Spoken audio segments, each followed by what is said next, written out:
The iPhone X is enjoying strong sales in Korea, but Apple also has to take the bad with the good.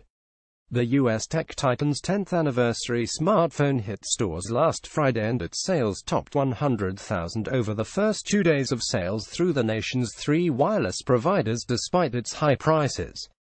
The bad news is that the nation's antitrust regulator searched the offices of Apple Korea last week as part of its investigation into the company's alleged abuse of its market power against telecom companies, according to industry sources, just ahead of the iPhone XS release. The Fair Trade Commission FTC began the case last year, but this was the first time it visited the offices of Apple's Korean unit and asked questions about its business practices, which took place from Monday to Thursday last week, sources said. The FTC declined to confirm whether it had searched the offices of Apple Korea, as it is not allowed to decide regarding each individual case.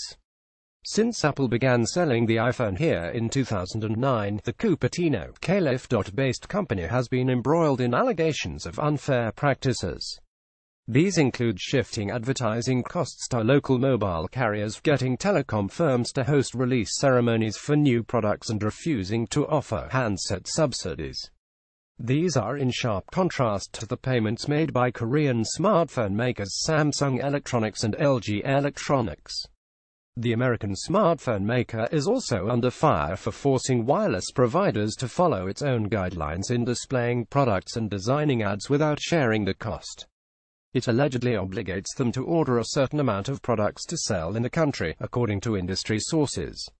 Apple is also facing complaints here that Korean consumers have to pay $200,183 more than American and Japanese customers for the iPhone X. The 64GB model costs $1.36 million and the 256GB handset $1.55 million in Korea. In addition, a recent report has added new controversies to the growing price complaints.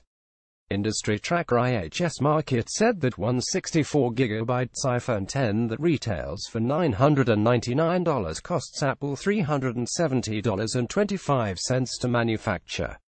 The XS superior screen and true depth sensing set the phone apart and contribute to its higher cost, it said. IHS Markit added that the bill of materials for the 64GB version of Samsung Electronics Galaxy S8 was estimated at $302, compared with its retail price of $720. Its earlier report said the materials in the iPhone 8 base model cost $255.16. The iPhone XS underlying architecture is analogous to the iPhone 8 Plus, it noted. The iPhone 8 is available for $946,000 for the 64GB model and $1.14 million for the 256GB version, while the larger iPhone 8 Plus costs $1.07 million and $1.28 million, respectively. It is questionable that Apple sells the iPhone X for $400,000 more than the previous edition, while actual additional manufacturing costs incurred were only $125,000, said an analyst.